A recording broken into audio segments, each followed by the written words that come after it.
Thank you so much, viewers, and welcome again to our next episode. I'm still here with Mr. Jaffet. Of course, we had gone for a short break, trying to zip some coffee. You see, he's still you're still zipping your coffee, right? We want to continue with this conversation. It's actually intense, and I'm liking the conversation we're having with emotion. I'm even feeling emotional.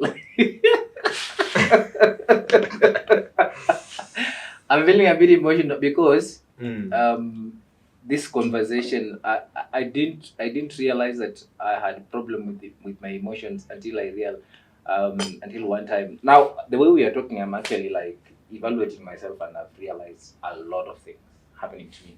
So in first episode, second and third, we've still been talking about the emotion, but now in this fourth episode, we want to talk about emotions in relationships. That means love, conflicts, and connection. Yep, that's so we want.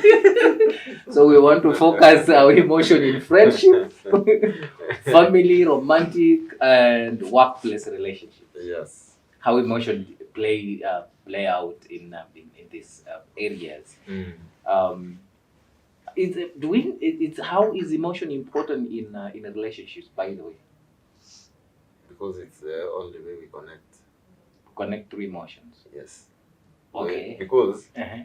you see how you make me feel, how I make you feel. You see that interaction. You see that is what makes a relationship. Yeah. Whether it works or not, the logic bit. Yeah. It's the emotion. The cogs, Mhm. those ones are a bit more advanced, but at the core of it is how you make each other feel. How do unspoken emotions affect relationships?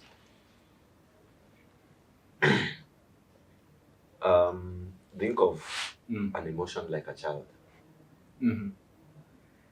For a moment, picture your emotions. Imagine your emotions are a child. And this child wants to play with your phone.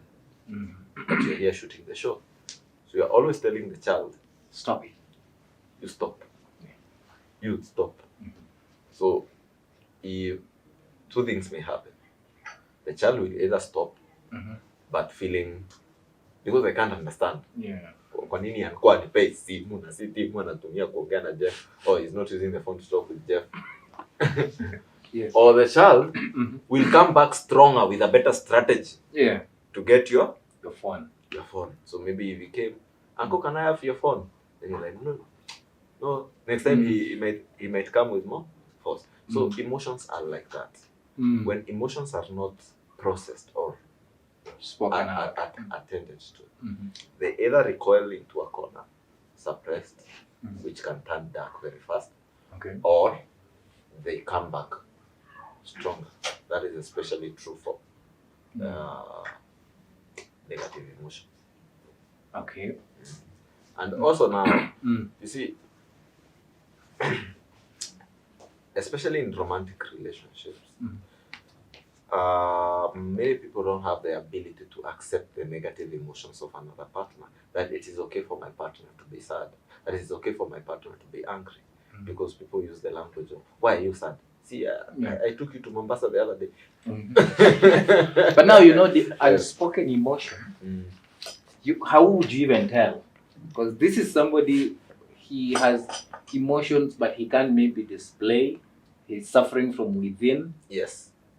You know, so the stopping could be either from somebody else, the partner, or from the person themselves.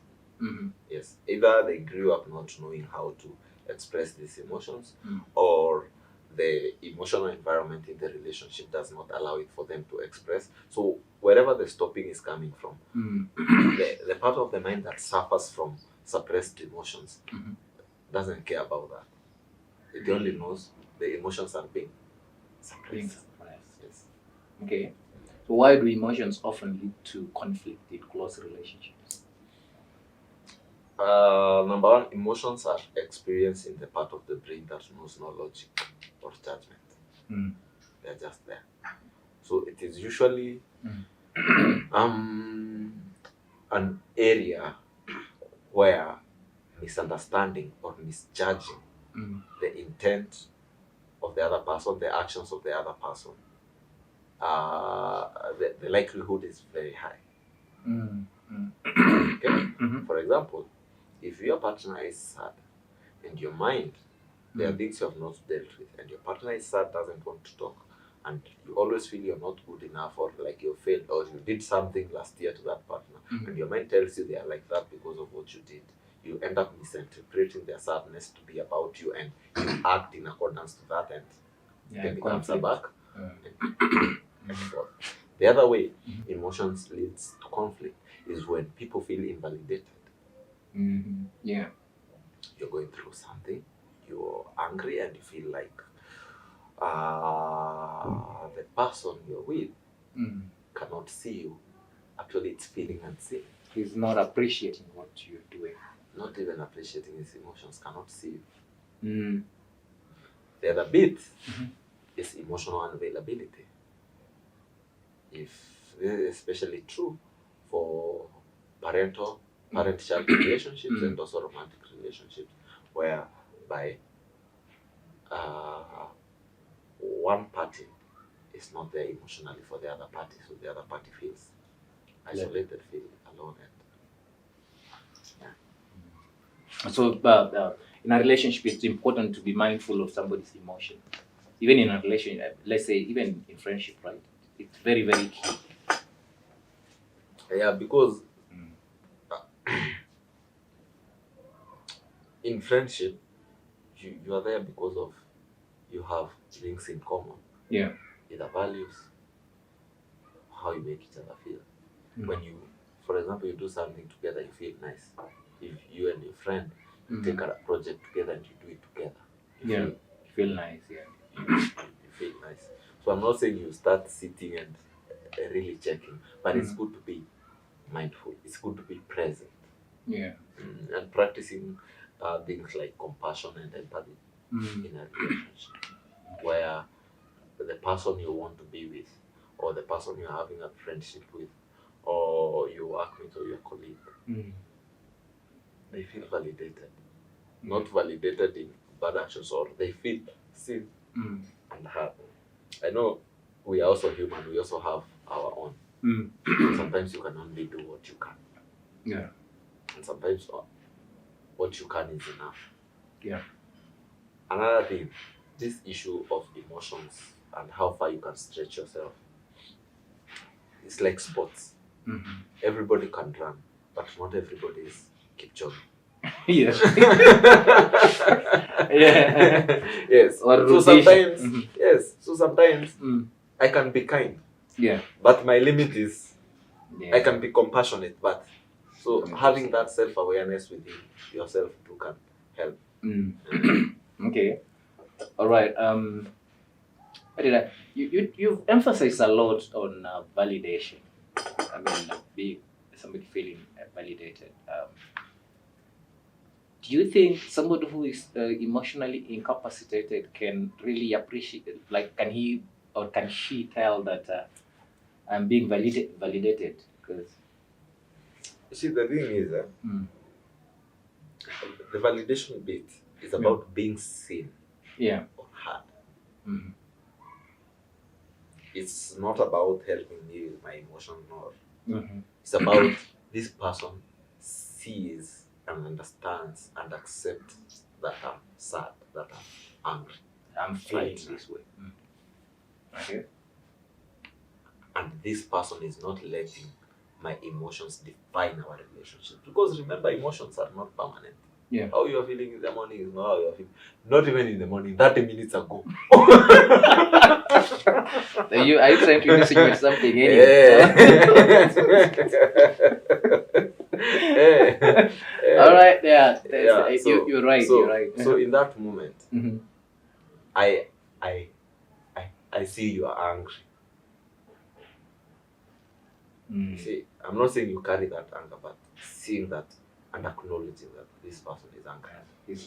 I see you are angry, and I can give you space to be angry? Or is there something I can do now to help you with the and anger? if I can't, can we come back later maybe when you have space to do so? Yeah. Some people don't understand that Yes, when you... it's all about communication. Yeah. Okay. All right. So what does emotional vulnerability mean, and how can it strengthen a relationship? That one I can only answer from my own perspective. All right. I see vulnerability as strength myself.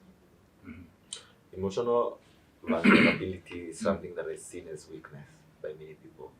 Because many people see emotional vulnerability as whereby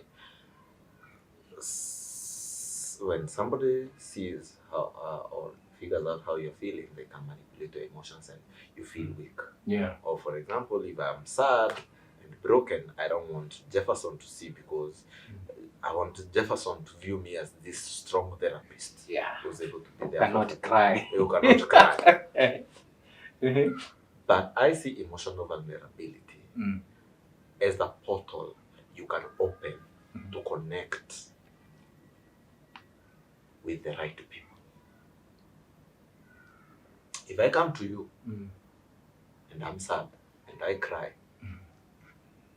then you say, I don't even want this guy on my show because he cried. That's a good thing because I'll know from the very beginning we weren't supposed to even have this. Yeah. I am supposed to provide a shoulder, right? Not you're supposed. Not you're supposed. I ought even to. Listen. Even telling me, okay, it's okay. Yeah. It will pass. This too shall pass. This too shall pass. It's not, if you are not able, you are not able. You can come to me like a friend, and at that moment, as much as I'm a therapist, but as a friend, you find I'm not available for you right now because maybe my child is also calling me, and I'll be like, oh, sorry, you're going through that. Yeah. Can we maybe talk on Saturday? You see, I was not able. But also, I didn't use your emotions. I didn't start telling you, no, you're feeling sad, and the way you dress up here, and people think you don't have problems. Or kwanza lipa ile deni yangu. You know, that is what I mean. Pay my debt first. Okay, all right. Being genuine and authentic around. So, for you, who is being asked to be emotionally vulnerable, view it as this: that when you show your emotions, you get to know who's who in your life. Yeah. It's a portal that guides you where to plug in and where not to. Yeah. Because if I'm emotionally vulnerable to you and you take advantage of that, yes, it's a bad thing and I feel bad, but it's also a message that in the first place you are not supposed to be in my life. Yeah. So vulnerability is a good thing. For me, according to everybody, I guess, because if you cannot be vulnerable, that means it's actually very, very important. That's the only way we get to experience each other. Yeah, you can't experience you maybe other people well. Yes. So now you pretend to be this hardcore kind of person. It's like people who use ChatGPT. You know that thing has no emotion. So they can give you all the information you need, but you'll never really connect with it. Yeah. So it's like disconnecting you from... It's not disconnecting you, it is a tool. But if you are looking connection there, you will never find it. Yes. You'll not find it. Yes. Because it leaves you hanging, it gives you what you want and you can't. The other thing in relationships, it is usually very okay to have conflicting emotions. Yeah. Like, I find my partner is angry and that makes me sad. Yeah. I'm not saying I must be comfortable with her emotions. Yeah. Her emotions making me uncomfortable or them making me having a negative emotion. It's also okay. It also means I'm human. It is what I do with how I feel that will make all the difference. It's understanding that you are responsible for your own emotions, whether your emotions are triggered by another person or... Yeah. Wow. Okay. I've learned to be vulnerable. And I'm never vulnerable. I'm always pretend to be hardcore. What are these hardcore people? They go through a lot. The inside, they are soft. you know that? No, it's the heart. Yes. The heart that people go through. I think I shared my story. I was raised by partly white people, and I suffered racism. So Understand. sometimes there was a I think I don't know whether I was sharing it the direct Patrick. There was a time I went for dinner at this Along Gong Road. I have seen it happen actually. You go to this big high end restaurants, and because I'm black, and then you'll see the white people coming in, and you'll see my fellow black waitress or waiter will rush to serve them. You get? So because of the racism I suffered abroad, so it triggers me to feel like I should You should do something. I should do something. I actually have overreacted, not once, not twice. I've overreacted so many times, especially when I enter a high-end restaurant and I sit down, or maybe I'm at the gate and the soldier is the guard is asking me, "Where are you going?" Like you're coming to a restaurant and then a guard is asking you, "Where are you going?" Because you're not white, and then in front of me there are some white people have passed, and the same thing happens. You go to London, the white restaurants, you go there, you can sit for even an hour, nobody's looking at you, and they will serve everybody. So that thing has always been triggering me, I think. But now today I'm understanding that I need to work on my emotions. Yes. And just know that it is not all about me, it's about Yeah. all right. Because they also have their own Yeah. issues too. Sure. So, and how can we communicate our emotions without sounding too emotional or weak? I'll teach you this trick. It's not a trick. In fact, I'll teach you too. All right. Now, am I feeling generous? Yes, too.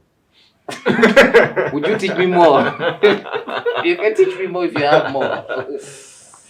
Yes. Yeah. When articulating how you feel inside and it's a bit maybe harsh or not so good, always start with the other person. Mm-hmm. You could either prepare them, acknowledge them, okay? But it has to be something genuine. Don't make it up. Don't peanut butter them. Yeah, it has to be genuine. It has to be genuine, something genuine. Mm-hmm. Like, then the second thing, put your emotion next, or what you're going through. And the third thing, ask for help. The third thing could be either you ask for help, set a boundary, a suggestion, or you can leave it there. Okay, let me give an example. I can see the effort you're putting nowadays to show up for me. Yeah. But I feel angry the way I saw you looking at that waitress. Yeah. It made me remember. Okay. And I'm afraid I can't go home with you today. You see 3 parts. Yeah. You didn't start with siendi home na wewe. Yeah, you forget that waitress. Yeah, just forget about me. You started with acknowledge. I see. Yeah. But you also made me feel this way. Yeah, and this is the reason. And Like you this give is the suggestion. reason. Okay? So you've acknowledged the other person, you've said how you feel, and sometimes you don't know why, but if you know, you say it, and the third, you've put in a suggestion or a boundary, or you could have left it there, you could have told the person and appreciate if you don't go looking at waiters like that, depending. I'm not saying you go to that was an example. Okay? Yeah. That is the first hack in communicating difficult emotion. Yeah. The other one, which is very similar, is called sandwiching. Yeah. For a very difficult emotion, you see like a burger. There's two breads and the bun, the 2 buns, and then we have the burger itself. And we have the what do we call them? I think the it's salad. that we like. Yeah, the salads and then with some mayonnaise on top. Yes. So these two, they are the soft landings here on top. Prepare something very nice. Again, it has to be something very honest. Don't make it up. And then the hardness of the truth in the middle. In the middle. Yeah. Then another soft landing. Yeah.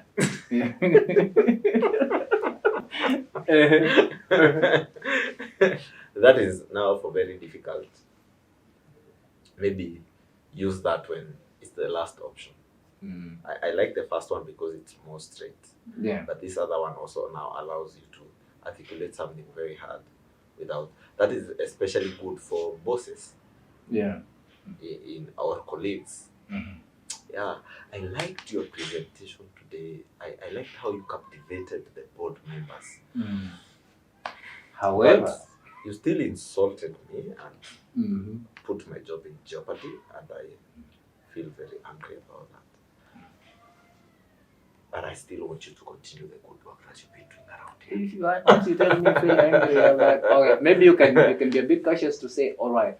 However, this couldn't could have been this way. You see, the thing is, you communicating your emotions is what you have in control. The way the other person reacts is not within your control. So you use these skills not because you are looking for a reaction from the other person. Those are for you.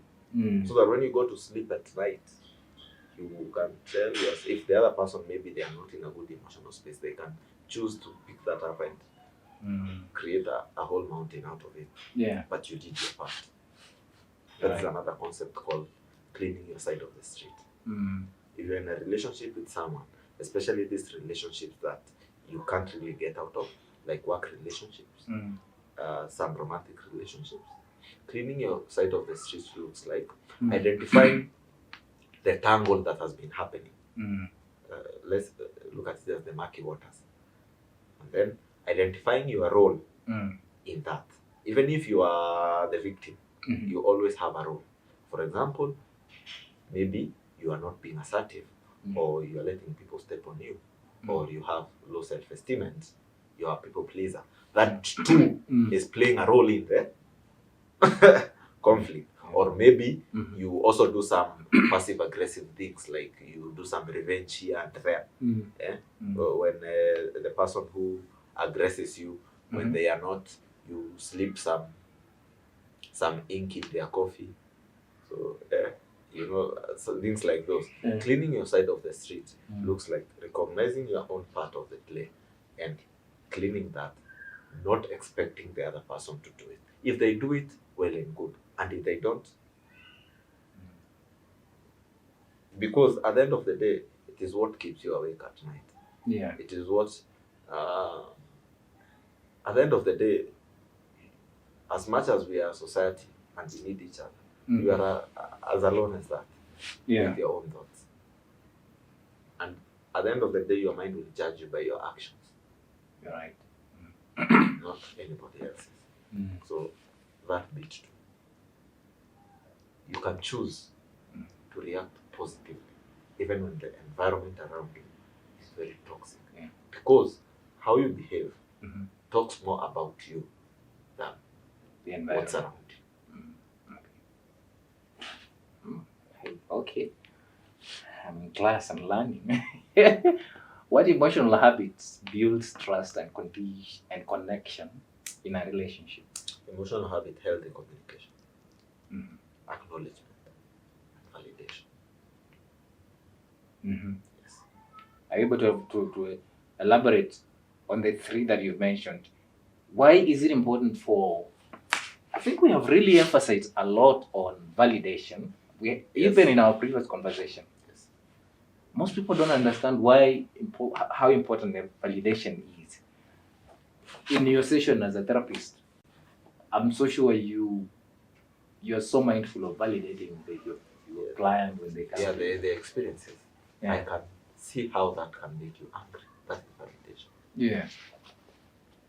It's totally normal for you to feel the way you're feeling right now. Yeah. It's okay to be Yes. who you are at this moment. Yes. Don't get me wrong. I'm not saying somebody goes and breaks the phone or the TV, and then you are there validating. I can see why you broke the TV. You are validating the emotion. I can see why you got angry. And maybe when they are calm now, you can come to these other things and you can say, is there a way we can deal with this differently?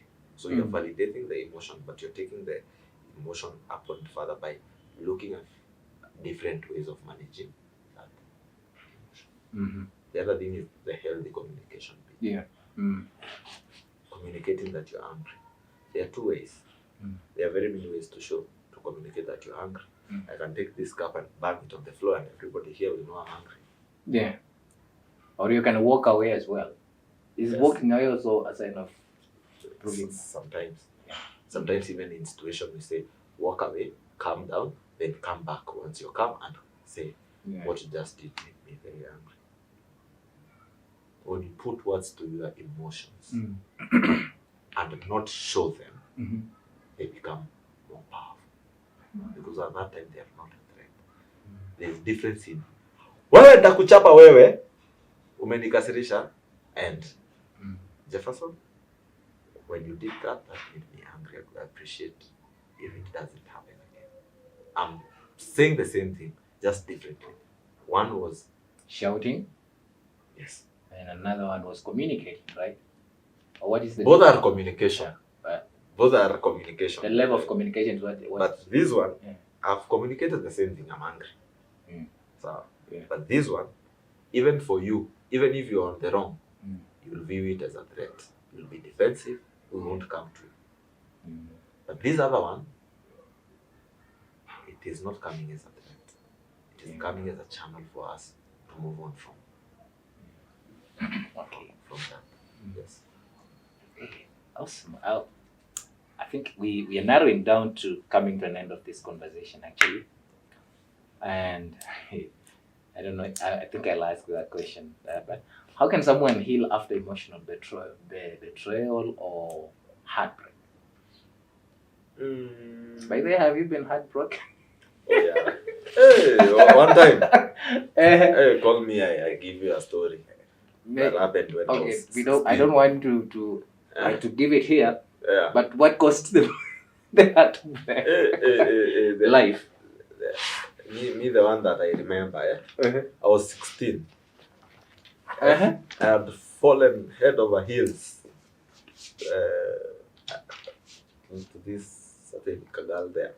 All right. And then we were to meet somewhere. 16. I was 16. Did you even understand what love meant? Or? Who does? Nobody does. We are all trying to figure it out. You're figuring it out. So we were to meet at a certain point. So at a middle town. So she was from Embu. I'm from this other side of Kirinyaga there. So we were to meet at a place called Kutus, which is a bit in the middle. Hey, me, I went 8 a.m. In the morning. And then because home is a bit far, she didn't show. I waited. I went home with the last car. How many hours? So many hours, like the whole day. So like the last matatu back to home is around 9:30 to 10, and that is the one I took. And she has not yet come. And she was not picking my calls. Then late at night, like at 11 now, she texts me that she's sorry. She has seen that she wants to concentrate on education. After you had planned the meeting, she didn't know she was a student. She was both students. So now, after planning for a meeting, she's kept you for the whole day. She gets no, we were doing those letters in high school and everything. So now she's telling me, now I ended up hating education, hating girls, hating love, because now this education is what has turned into this. Now, what? After that, I was not able to have a healthy relationship for a very long time. Maybe 5 years. Yes. Just trying to figure out. Not even, I didn't realize it. I only came to realize it later. That I was just maybe, if I meet someone and we go on a few days and things are panning out to be correct, my mind would immediately, because I fear education.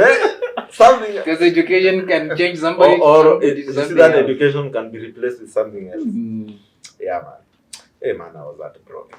You have never been heartbroken, unfortunately. No, unfortunately. But you have broken also people's heart now after that experience, right? Well, you see now, that one now is another story too, because now you know now. Before not revenge actually. But before you figure yourself out, before I figured myself out, Yeah. I was a mess, man. Yeah. I was a mess. And, I truly things understand. happened. There was collateral Mm. damage. I must truly acknowledge that. Yeah. So, were you able to heal from that emotional betrayal? I'm laughing at Today? Oh, today? yeah. After No, 5 I'm years? okay. Not after 5 years. I was 16. So I'm saying I stayed a very long time. Now I'm 31, so you can. And I'm happily married. Happily married, So, and now you understand what it means by. Yeah, so heartbreaks happen, and not only in romantic relationships, even heartbreaking yourself. You apply for your dream job, you almost have it, then something happens, and it's also heartbreak. Death also causes heartbreak. Yeah. Even business partnership, you can be heartbroken. Being stolen from. Mm. Losing a lot of money, losing wealth, losing your youth can be heartbreaking. You reach a certain age and then you realize you no longer can do some things. You can. That's also heartbreaking. Yeah, you're right. Yeah. Losing your youth, that means like maybe finally having the ability to do something, but realizing you can no longer do it because the age does not allow you. The age does not allow. we still have people who are doing the things they were supposed to do in their youthful life because maybe they didn't have opportunity to do that. Let me tell you, the day you wake up with a body ache on a path that you didn't know existed.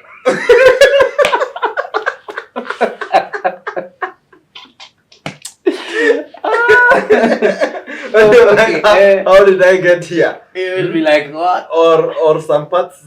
No, me, I see things out here. You see, I see people of a certain age trying to compete with this young generation. Or realizing that you should have done some things at a certain point and you didn't. And you didn't. And even if you were to do them now, you wouldn't do it the same way. Those things are heartbreaking. But the good thing with heartbreak is it's just a pointer to where you need to put effort and work on. Yeah. Yes. But there is also a lesson in every heartbreak, right? Exactly. That's what I'm trying to say. A heartbreak is just a pointer in. This one brings us. It can be something to live with. Yeah. It just brings us to what we spoke in our previous conversation, and say it's okay not to be okay. Yeah. It's just okay. And as long as you are here with us under this sun, heartbreak is almost it's a thing of every day. we get heartbroken almost every No, I love education, by the way. You love education now? Yeah, I see. I see how you present 16 years old now it has turned you to be who you are today. And actually that's a very good thing. So sometimes it's actually everything happens. I don't want to use this statement, but anyway, it is in the Bible. Everything happens for a reason. It is in the Bible. I could quote the scripture, but because we are not preaching, as it says, everything happens for a reason. For those who love the Lord, right? Hey, you're not a pastor. That one What advice would you give to someone who says, I'm emotionally numb in a relationship? Emotional numbness is a trauma response. Okay. It is your mind's way of telling you, I'm in so much danger, I'm afraid of coming out. Mm-hmm. And the thing is, emotional numbness is just the calm before a storm. Mm-hmm. Continue, I'm listening. Yes. That's what I would tell them. That's what you will end up with. Actually, we are coming to the end of our conversation, and this is really very candid. Thank you. I really didn't know that emotion is a topic on its own, and it can take a whole day just talking about it. Yeah, in fact, every day. This is a very wonderful conversation. Thank you so much, Japheth. Thank you. Can I try to pronounce the other two? Japheth Moreithi. Morini Kijenzi. Gidenji. In fact, if I was a Gen Z, ingekuwa Kijenzi. Gidenji. Well, so we have really explored a lot in emotional dynamics, love, friendship, family, and conflicts. And now we are coming to an end of our conversation about emotions And thank you so much, our guest, for always creating time to come. I'm really looking forward for us to have more and more conversation. My audience are loving your conversation. They want you to be like a resident guest on this show almost every day. And I'm still, maybe we'll talk about it and see what we can do in matters of mental health, because it's actually rampant. It's something that people are liking our conversation, because today literally almost everybody's going through mental health issue because of economy, governance issues. Like everybody is at a point of there is a problem with mental health. It's really, really prevalent right now, and it is a conversation that we really need to carry on and talk more and even dive deeper and deeper for us to help people. We are given this platform to help people, and thank you so much. I don't know, for those people who are watching you for the first time, maybe interacting with you. I know they have seen the other episodes. Maybe another one is watching this one, the first one. You might want to know your contact. Maybe if you have a hotline for your business, or you have your social platforms you would want to share. Actually, this is the time you can give us your social media handles. I like that you called it hotline. You have a hotline. And the hotline is 0702 0702 49 2050. 49 2050. Most of my viewers are not from Kenya, so Kenya is at plus 254, yes. Right? Then 702 49 2050. That's the hotline you want to reach. That's the hotline. You are not WhatsApp on the same number as well. Hotline. Oh, great. So the social platforms? Jeff Gidenji. When you search Jeff Gidenji, Jeff Muremi, there you find me. You know, Gidenji, to some of us that we are not raised in Kenya, even writing that name itself. Jeff EJEFF. Gidenji is Gidenji GITHINJI. Gidenji. Gidenji.